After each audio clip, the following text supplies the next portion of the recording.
Okay, so this is Beth Drucker. I'm with Go Green Wilmette, and I'm co-hosting this meeting with my colleagues from Go Green Wilmette and colleagues from Winnetka, Kingsport, and Liz Kunkel. We are um, doing a follow-up to a larger, more comprehensive meeting we had 1 month ago, at which we presented information about the cutting edge equipment that's electric, quieter, and cleaner that's available. Information is agza.net, agza.net. And we also had a presenter from Quiet Communities, quietcommunities.org. That is a group that has amassed the best information about the harmful effects of gas-powered leaf blowers. So we decided at King Poor's suggestion that we would do a follow-up meeting a month later to see what progress, if any, has been made in your community and how we can learn from each other and share. And so many, many thanks to all of you. This meeting will be no more than in 1 hour. If you have to leave, we understand. I will be calling on each community to see whether or not you have anything to report. And if the report is nothing's happening, let us know. That's one of the pitfalls. We've all faced that. And also want to thank the fact that we have a lot of elected officials and commissioners on this meeting. Thank you especially for all of your time, staff people. So thank you for your time, and let's start with we're going to lead off with a report from Winnetka. So King, if you would start and then introduce your chief of police, please. Thank you, Beth, and thank you all for joining us on this follow-up call. As I remember, we had almost 90 people on the summit call back in April, which we thought was remarkable and showed the strong interest in this whole issue. And since then, the local publication, The Record North Shore, did a story about the summit. And I think that's something we can share with everybody, and with a link. It's authored by Megan Bernard, and I thought she did a really nice job of summarizing the summit, the issues, even some of the other side of this, and I thought was a really good visibility for this issue, and it highlighted the interest that is ongoing, and the fact that we're here today with members of 12 other communities shows the ongoing interest. And part of this whole effort is focused on the idea that we're stronger together on this issue, because we've had these ordinances on the books. In some cases, I know Winnetka's goes back 20 years, and some of the other communities have had them for many years. And we've just seen how year after year, it's like Charlie Brown in the football. The villages have a brief announcement that the ban's in effect, and the landscapers know about it, and then most of them just ignore it. So we're trying to make a difference in a way that we're going to have significantly better compliance going forward, and we're going to start in this summer. Wilmette's ordinance, Kenilworth's ordinance starts tomorrow, May 15. Winnetka starts June 1st. Glencoe starts June 1st. I don't know about Evanston, but the idea is that if we band together as communities, we help each other understand good approaches to getting compliance with these ordinances, and that we become a resource for each other. And I really think that there is a strength in the different communities speaking together on this. And I think it's good for the landscapers too, because then they understand that there's a common concern, and they get some clarity about this. I don't know. I mean, it's pretty clear already that this is the ordinance, but if you get a unified message among all the North Shore communities, beginning with Evanston, Wilmette, Kenilworth, Winnetka, Glencoe, and I believe Highland Park has their own ordinance. That's a big step in the right direction. And we're also here to help other communities who don't currently have ordinances to think about how they could work with their own village government to enact ordinances of their own. So that's what this is about as well. I know Northfield has tried unsuccessfully, but you don't always you're not always successful the first go. And um, we're here to be a resource. This is an issue that has gained increasing attention, not just on the North Shore, but around the country. So uh, we're grateful for particularly all the elected officials and the governmental staff and the like who have taken time to focus on this issue and really put some time and effort into it like it's never been done before. And it all comes back really, as we've said in the last, is public health. There's legitimate, real public health reasons behind these ordinances. Um, and we don't need to get into those because we wouldn't be on the call if we didn't believe it. But the what we're, I think the easier path is if we can just get compliance, we'll start with that and then go from there. So that's a bit by way of some general observations. And then I'd like to focus on the progress that we have made since the summit this past April.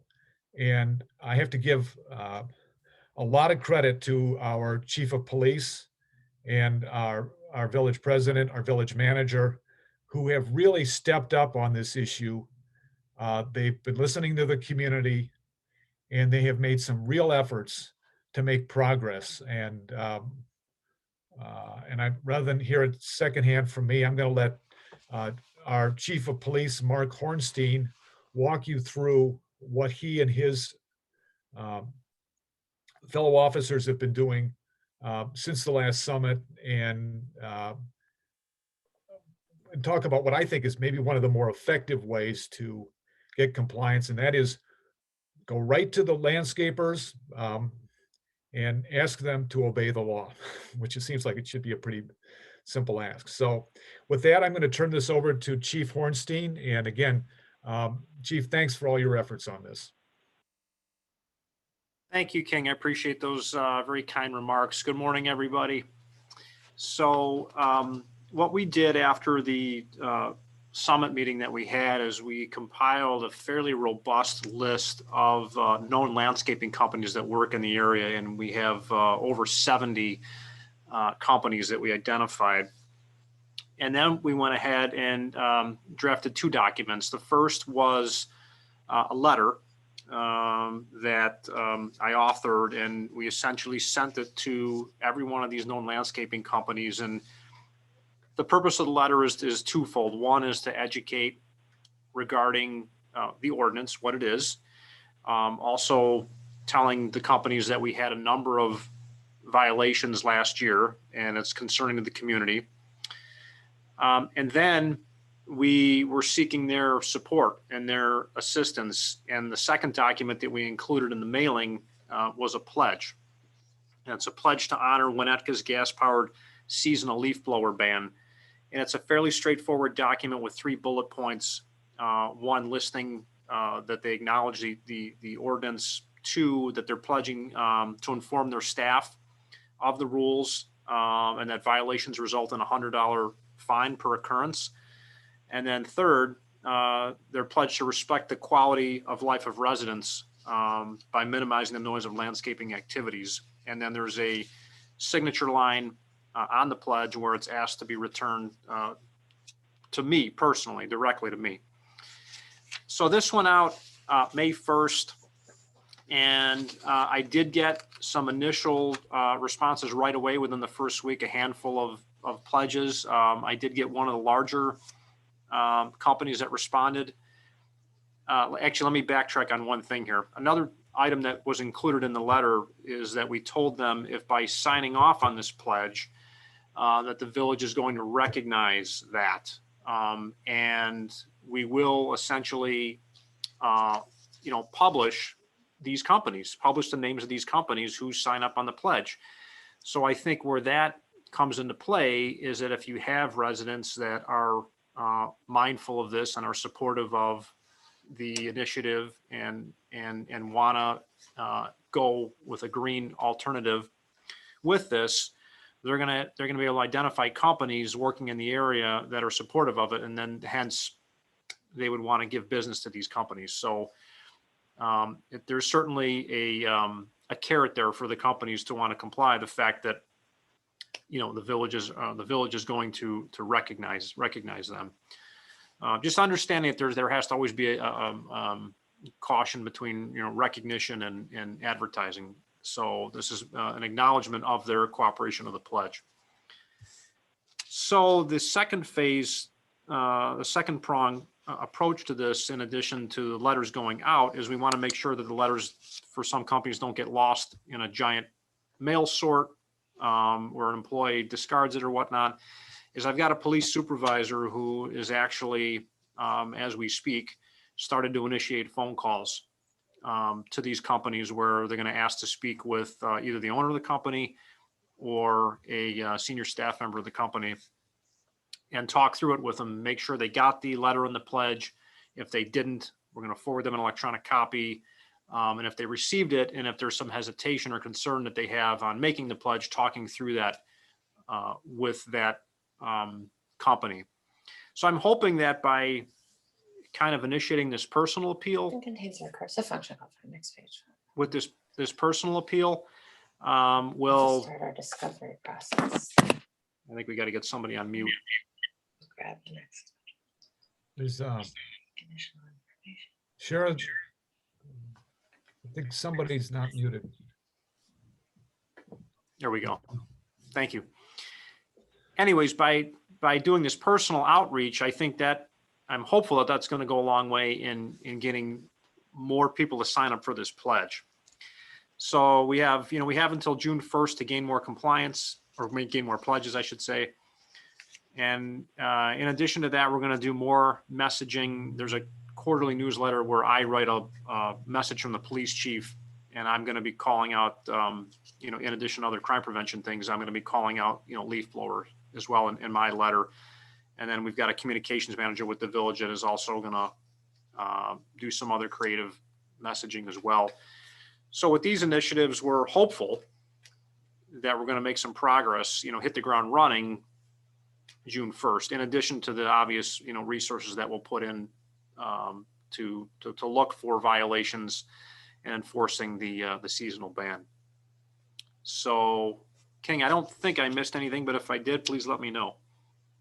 No, that's great, Mark. And again, thank you to you and all the police department and Josie Clark, the communications manager, for the thoughtful way you put it together. Is the letter and the pledge something that we could share with the group? I think if other communities would like to pursue something similar, this could give them a head start on how to do it, because I thought the letter you did was very well done and simple, straightforward, and really easy to understand.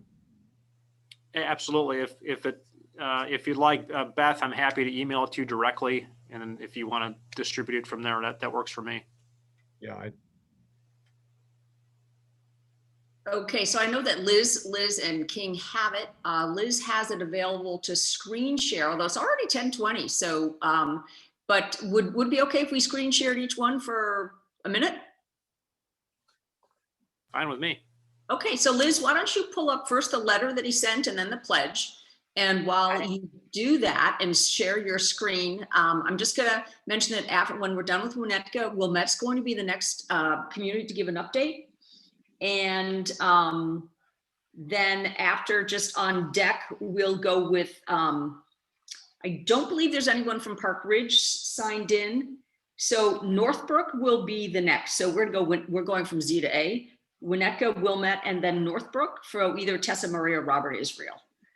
So Liz, are you able to screen share for us? I am. I'm trying to get, to get the document up and then still be able to get to the screen share button, Okay, so while you do that, someone asked whether or not we could see the list of the 70 landscape companies that you sent it to. That's huge. Some of our communities do not ask landscape companies to register. And so that actually is a really great first step. And Evanston, not only do they ask them to be registered, so does Wilmette, Evanston now requires that all landscaping trucks have their name and contact information visible on the truck. And that's big. When I drive around Wilmette, I see lots and lots of landscape companies with absolutely no identifying information about who they are. So it's very hard to tell whether or not they're registered or not. So, so that's, oh, great. We've got Skokie here. And Beth, let me just add to that. Winnetka does not require registration, but we were still able to get, the chief was still able to get 70 landscapers in a database. So it can be done even if you don't register the landscapers. Interesting. So, Okay, so Mark, your letter's up there. You maybe want to just take a minute or two to just go through what's up there and describe that and the pledge. Yeah, it's just essentially, an opening paragraph that talks about, that identifies the, what the ordinance is.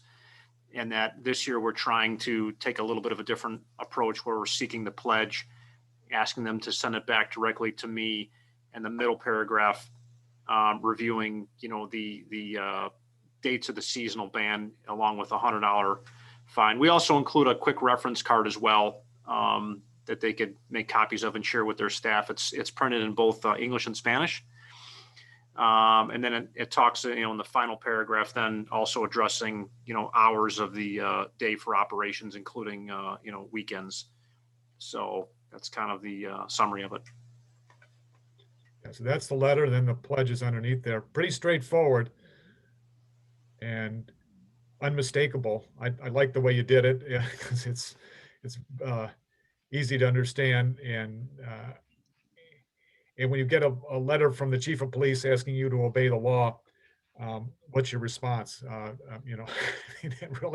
It should get people's attention. We would hope. We So- hope. You can see why I asked Winnetka to start off, because this is an extraordinary step.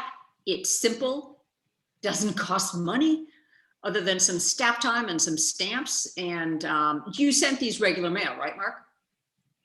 Yeah. Correct. Yep. Okay. So that's awesome.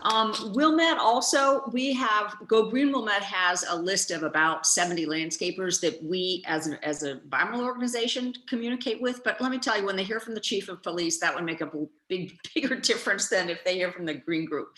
So thank you very much for your leadership on this, Chief Hornstein and King and Liz. Is there anything else you want to report? Okay, King, you had mentioned you were thinking of a flyer, a mailer to all of your residents, and it sounds like you're not focused on that right now. Right now, I think and in talking with Chief Hornstein, our focus is going to be on enforcement with the pledge, and then we are going to, Winnetka is also going to have, as the chief said, a more extended discussion in his letter or his portion of the Winnetka report. We usually have just had a very small note in the quarterly report to the residents. Leaf blower ban starts June 1st. He's going to have a more expanded discussion. And then our communications manager, Josie Clark, is also going to roll out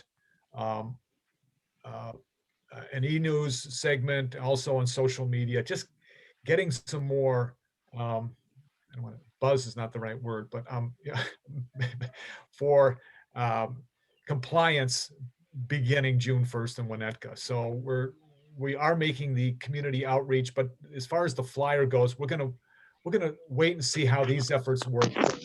And we can revisit it later. But I really believe that the pledge and the outreach on neighbors being good neighbors to each other by encouraging compliance, those are two straightforward and concrete steps that if we are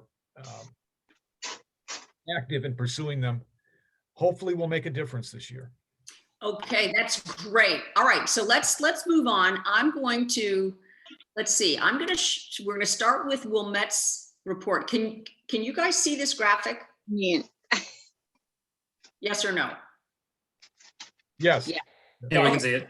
This is So just, this is a graphic that we had our pro bono graphic designer put together last year, which we thought was really, really clear. We're not saying you can't leaf blow. We're, moving towards quieter, cleaner, encouraging using a rake if possible. So if any community is interested in using this graphic, you could put your name on it. Our graphic designer hates leaf blowers. She'd be very happy to send you one without our name on it. So, I'm going to stop sharing. So I would love to ask Senta Plunkett, who is our brand new village president, if she would unmute herself and give us a report. We also have Alex Artiega, who is our Wilmette. So Senta Plunkett, are you available to speak? Or Alex Artiega, who is our sustainability coordinator? Sure, I can speak, and then if Alex has anything to add. Drew Living's on it and Melanie Rum. Great, okay, so I think as we mentioned at the first meeting, Wilmette is taking a proactive approach to enforcement this summer by hiring a code enforcement officer just for leaf blowers. And hopefully that will take some burden off of our police department, and it will have somebody dedicated to just responding to leaf blower complaints and proactively finding leaf blowers. New, and I think we're all happy about this, Beth, you're gonna love this, we will no longer be ticketing the worker. In the past, they were ticketing the worker and did dismiss, they never levied a fine against the worker, but we will not be ticketing the worker at all. And that is part of the policy. Letters went out to all the landscapers licensed in Wilmette. They just went out. Every year we let the landscapers know that, we've had this seasonal leaf blower ban, but this year we added that we are taking a proactive approach to enforcement, just to give them that extra layer of heads up. That those letters went out in English and in Spanish. Our public education campaign, I believe, is going to kick off today, and letting the residents in the village know that don't already, that we will be taking a proactive approach to the enforcement. A little bit why we're banning them, what the rules are, and what will happen, and as well as residents, how can you help? How can you talk to your landscaper? Can you let them know? Can you let your landscaper plug in electric equipment if they bring it? Just kind of a partnership there to let residents know that they can jump in on that as well. When we do ticket, the landscaper, the owner of the company, will have to go to court.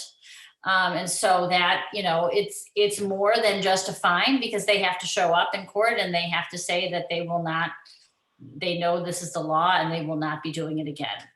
When the landscaping company gets a ticket, the homeowner will get a door hanger saying, the landscaping company, you're working on your property, got this ticket, and it's going to be, a fact sheet about, why leaf blowers are bad, what our ordinance is, and again, how can you help?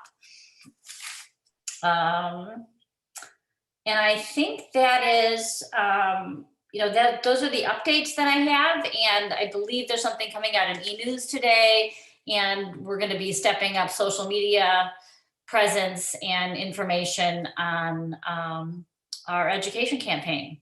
Excuse me, Do you have anything to add, Alex? Can I Yeah, ask I a really, oh, go ahead, Sam. I'm sorry, I Sam, don't could you mean to please? interrupt. Do Sam, we could we get a please- dedicated patrolling officer as promised, dedicated to this problem? We were promised a dedicated officer that will patrol exclusively for this problem. Do we get this person? There is a dedicated code enforcement compliance officer that's been hired solely for leaf blower bans. Do we get a phone number for this person that we can call them? And do they Yeah. patrol independently of Ted Blumenthal?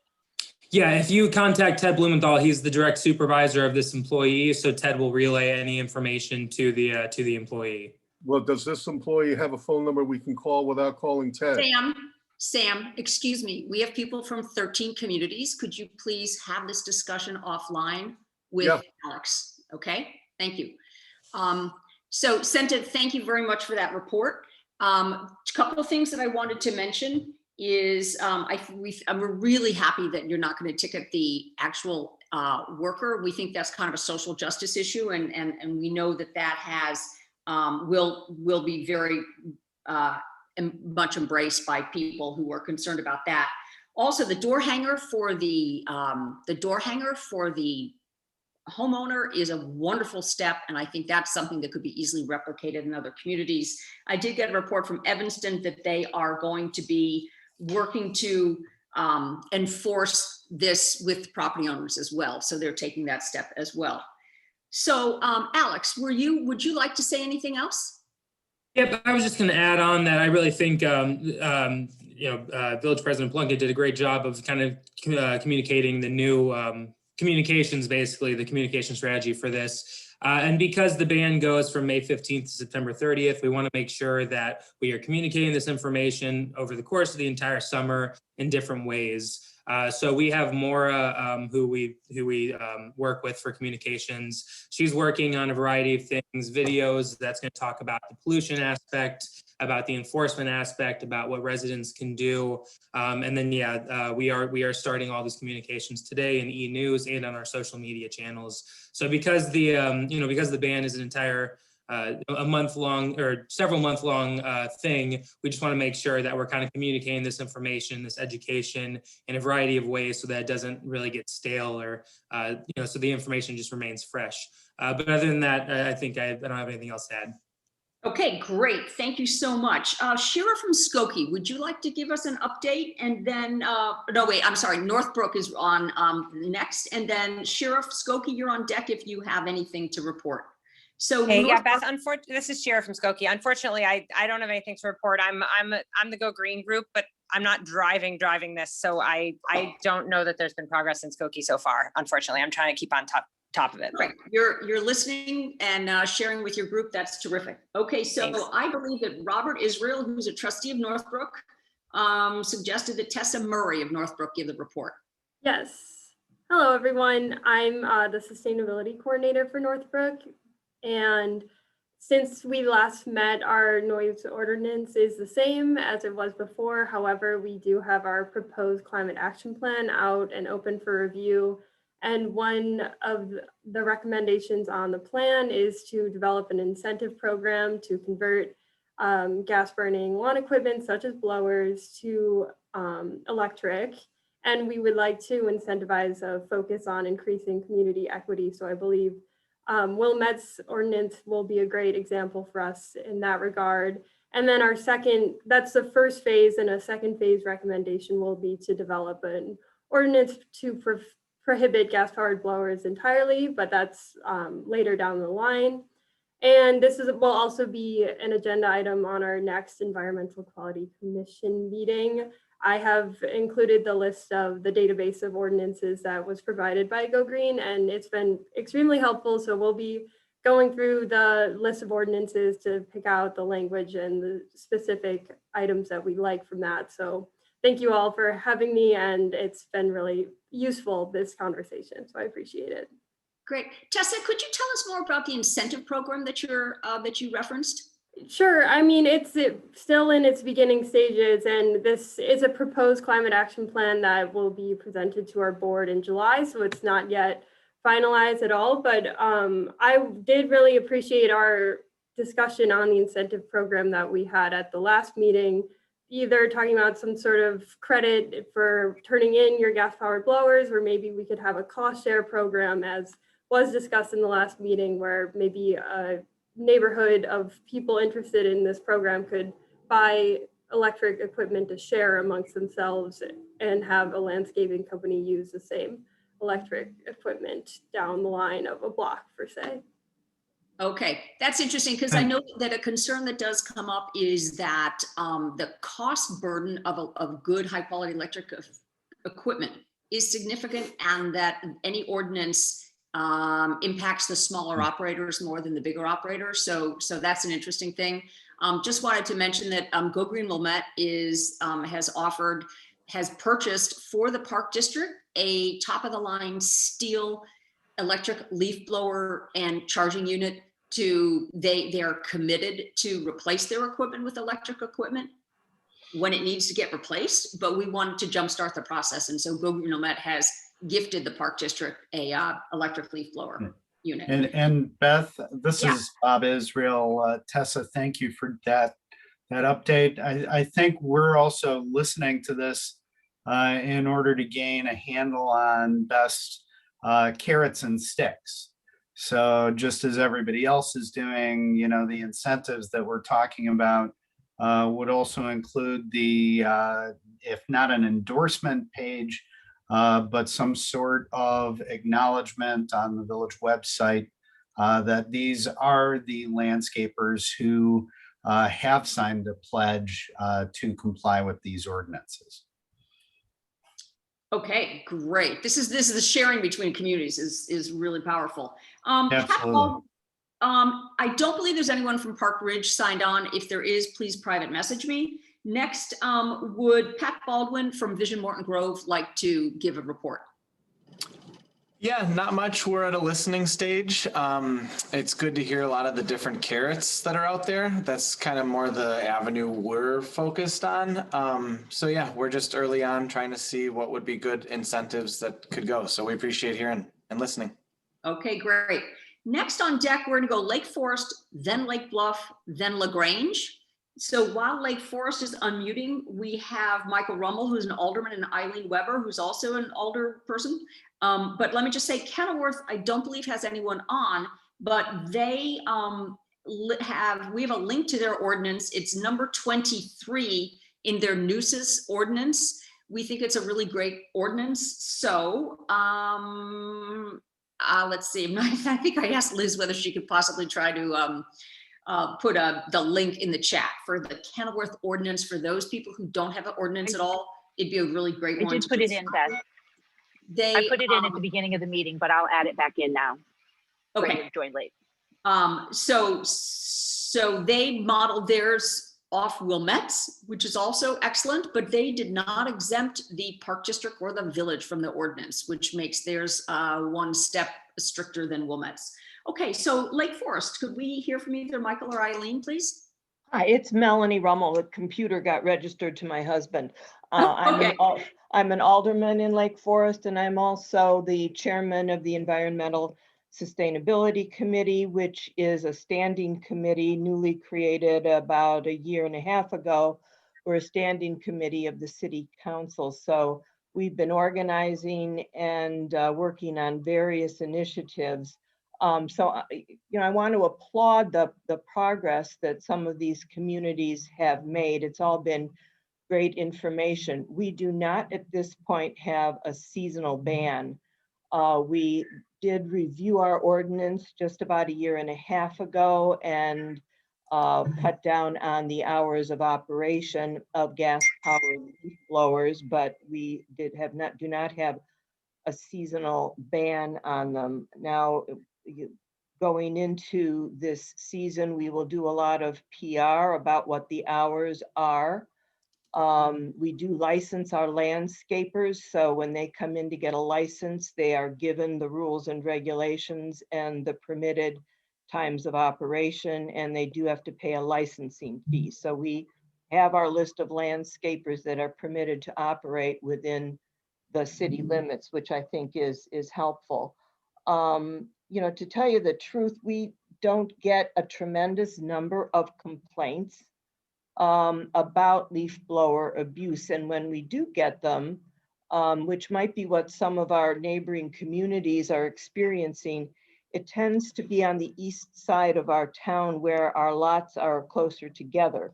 When you get out to the eastern portion of Lake Forest, as many of you know, our lots are larger and further apart, and we get basically, and so we talk to the aldermen out in those wards, and they're hearing nothing from their residents in terms of leaf blower complaints. So that's one of our challenges, is getting a unified city council behind any type of seasonal ban. Now, what we are doing as a committee is putting together a list of possible initiatives from the Environmental Sustainability Committee.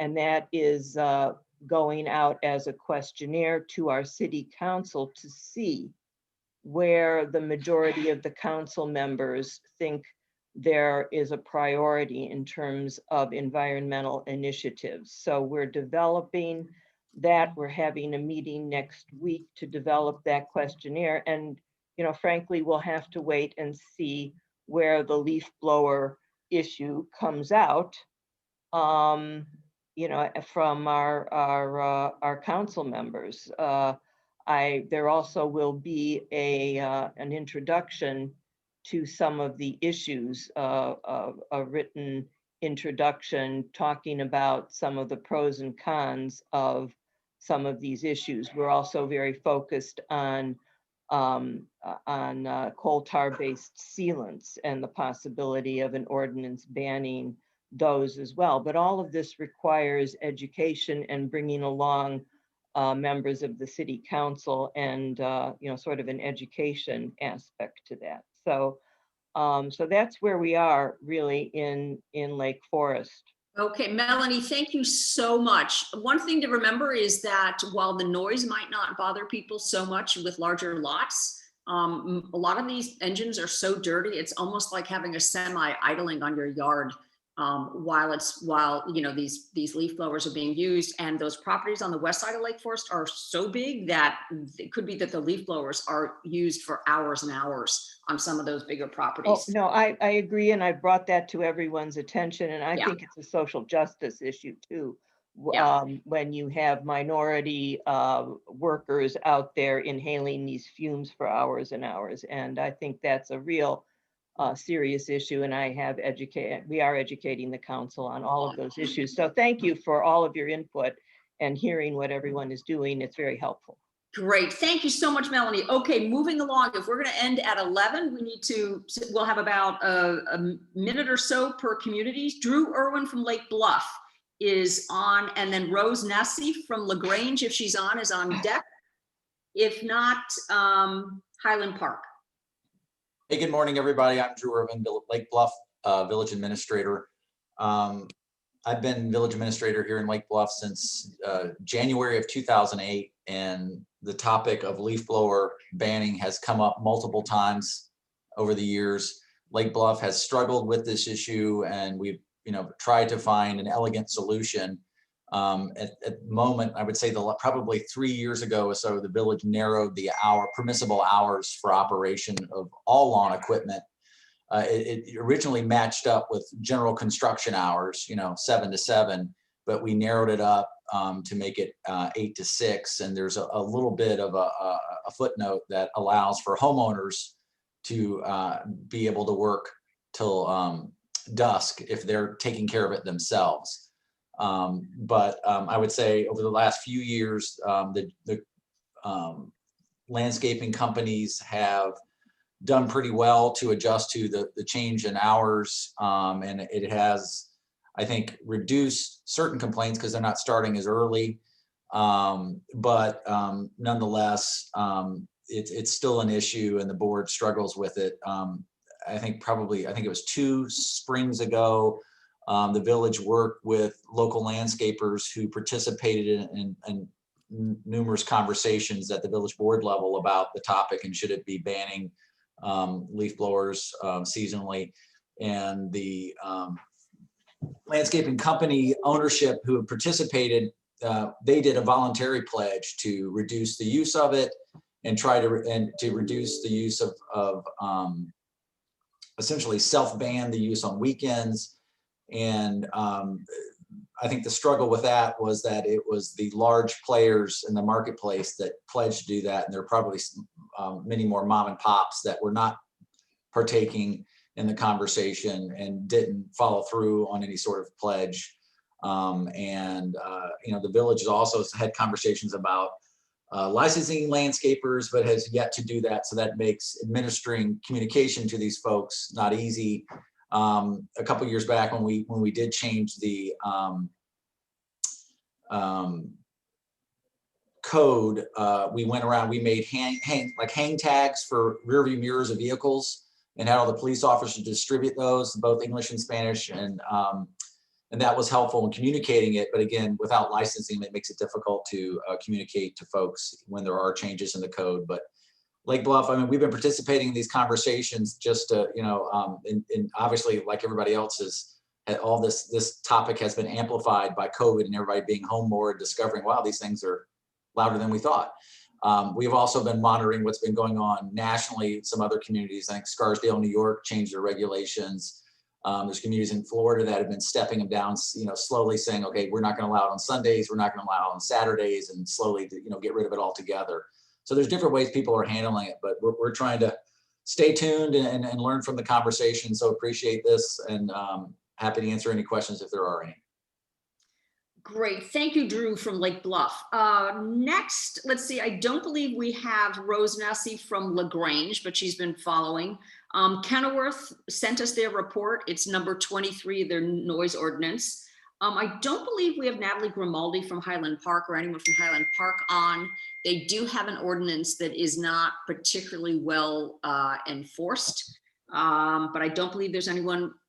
Private message me if there's anyone from Highland Park. So that brings us to Nancy Halliday. She is an environmental commissioner from Glenview. So Nancy, we'd love to hear what's happening in Glenview.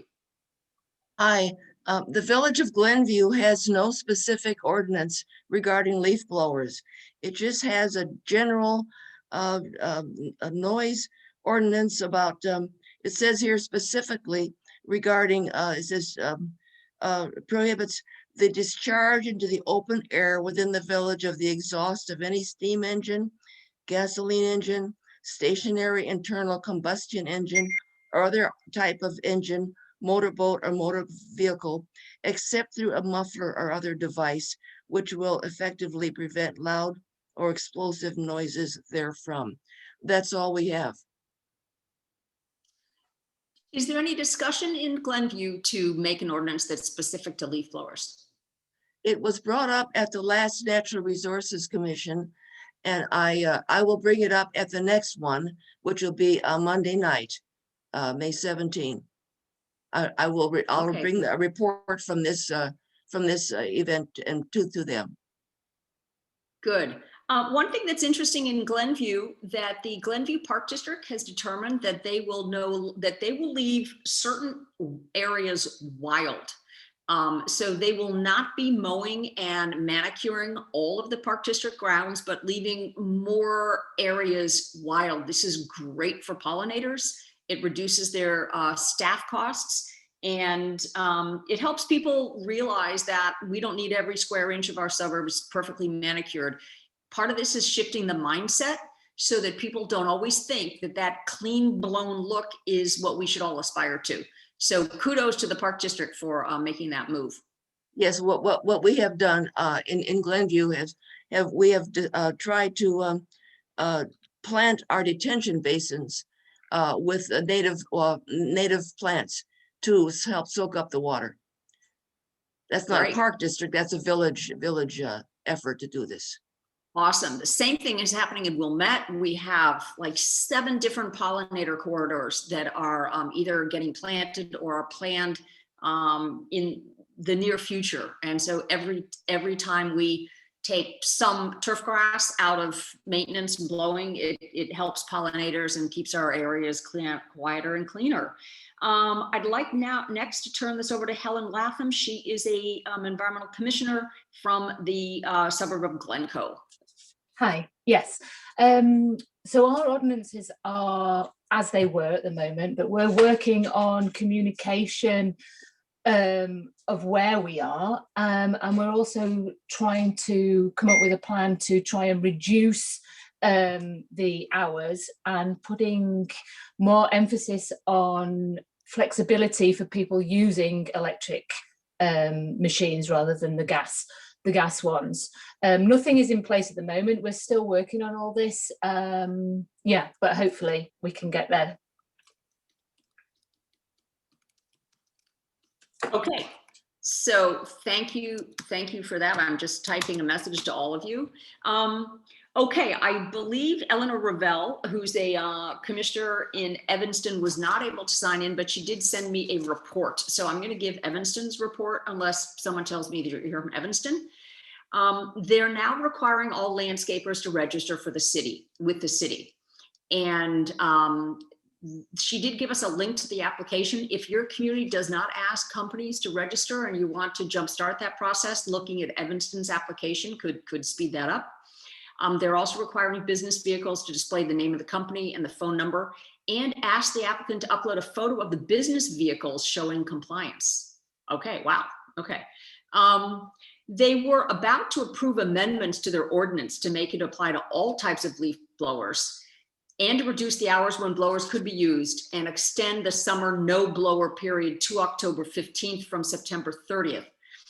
They intended for it to go into effect immediately, but there was pushback from contractors saying that they had already signed contracts for the season based on the expectation that they could use their existing equipment. So Evanston has had to table the amendment, and they'll bring it back next month with some revisions and have a 2022 effective date so that the contractors would have lead time to prepare. Sometimes these changes can't be done immediately. So that was an interesting input from Evanston. And she says the thorniest issue is how to enforce the leaf blower regulations, current as well as when they make it more stringent. And they plan to shift their enforcement focus to the property owner. But first we need to do some education. So again, she wanted to know whether, yes.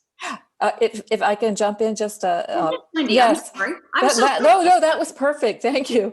I will just add a tiny update. I'm co-chair of the Environment Board, and we've been involved in making recommendations on this issue. One other, we last night decided to ask the City Council to delay even further considering this proposed amendment to the ordinance, to give enough time to hear from many contractors. And the city staff is going to be planning some forums to hear from more of them. So we felt that that process had been foreshortened. And there one other concern was that the exemption of the city, that really struck some people as not a good idea to push the contractors but exempt the city. And even from an educational perspective, it wasn't good. So anyway, those are a couple of the considerations, but we are going to ask that they delay the enforcement a little bit. Contracts had already been signed for this summer. It really wasn't fair to the contractor. It wouldn't have been fair. Plus our council changed the very night. They were an old council, and then the new council came in that very same night. It was a little rushed. So, but you do have an ordinance on the books right now, right? Yes. Yeah. Yes. This would have extended the hours limited the hours, limited the days further. And the more radical piece was that it would have included electric blowers during the banned period as well as gas. So that's something that's going to be. Wow, that is radical. You know, Go Green decided that definitely the step to take is to move to the cleaner, quieter ones. You know, thankfully they're not quite as powerful, which is why the companies don't want to use them. But electric blowers, if they're blowing all your insects with hurricane force winds every week, it's still a problem from the perspective of habitat. But they're quieter and cleaner, so that's a big advantage. Okay, it is 10:54. Thank you very much for that Evanston report. So what I'd like, you are all muted. If you'd like to say anything, please unmute yourself. If you want to be sure to get your comments into the next 6 minutes, private message me and I'll be sure to call on you. Senta mentioned to me that the Village of Wilmette has asked the Park District, who does the village groundskeeping, to use battery or electric leaf blowers on the property. And the village has offered to purchase additional units as necessary to service our property. So that is a great example of setting the right tone.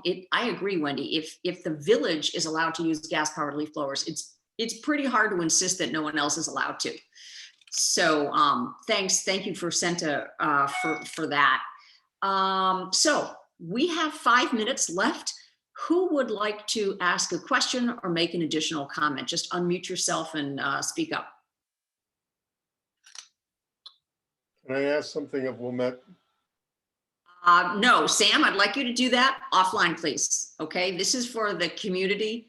This is for all of the communities. So we'd like to talk to all of the other ones that are struggling, that don't have any enforcements. And Sam, I know Wilmette is very eager to talk to you one-on-one with that. Okay, King, King, how would you like to wrap up? Or Liz? Liz, you haven't spoken.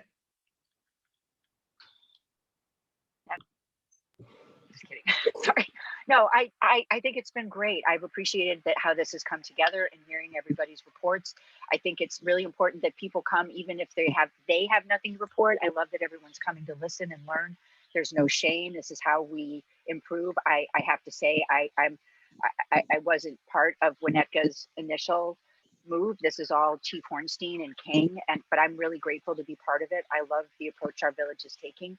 And I'm really pleased that there's so many people on this call and people already talking about another meeting to continue discussions on this issue. I'm just really excited about it. So thanks for pulling this together, Beth, and King especially.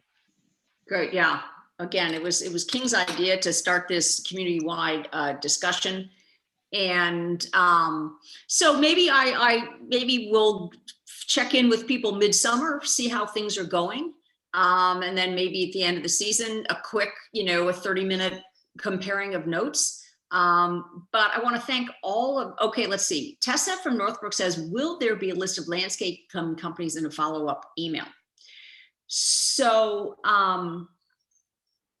let's see. So Go Green Wilmette has a list, and we shared this initially. We do have a list of landscape companies. I can send the PDF with the minutes. Okay, so I'm going to send I've got to figure out how to do all this. We'll send minutes to all of you, and I can include a PDF of our list. But I'm interested in how Winnetka got their list. Do you know, King? Chief Hornstein, are you still on? Yeah, but Beth, so this was really the credit to our record staff who just took the time. We've had a running list for the last several years, and we just keep refreshing it and trying to renew it each year. And the credit goes to the staff for doing that. If you'd like, I'm happy to PDF it and email it to you. That would be great. So, but you don't ask companies to register. No, the village does not require registration. This was just staff initiated work to gather data. Okay, I'm curious as to whether or not Winnetka will consider that. Is that anything you're considering, do you think?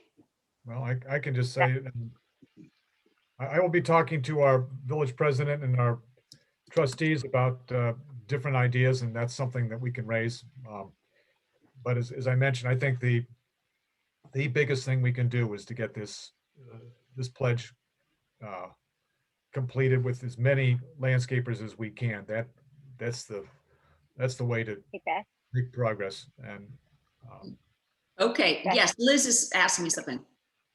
Sorry, so for everyone on the call, I'm not just part of our Go Green Winnetka group. I'm also an environmental and forestry commissioner in Winnetka. So we actually have talked about licensing, and it hasn't moved forward, but there's definitely interest in it within our EFC. And as King said, we're talking to the village council about it, but it's very sort of informal right now.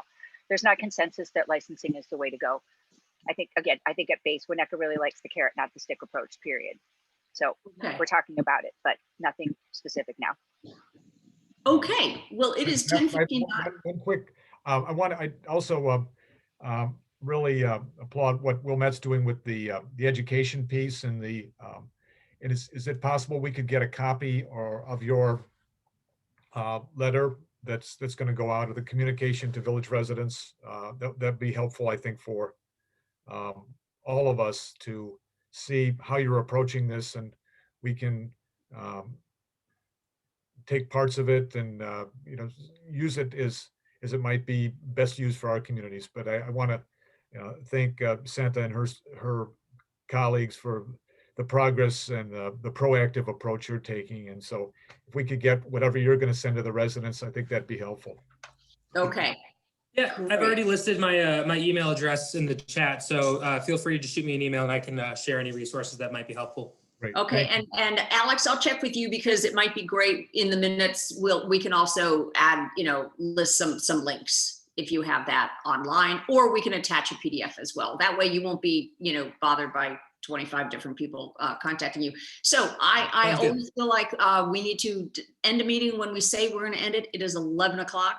Really appreciate your time. I think the sharing is very, very useful. And so with that, I'm going to conclude the meeting, stop the recording, and wish all of you the best of luck and best of success in strengthening and enforcing your leaf blower restrictions. Thank you very much. Here's to a quieter summer. Yep. Thank you all. Cheers.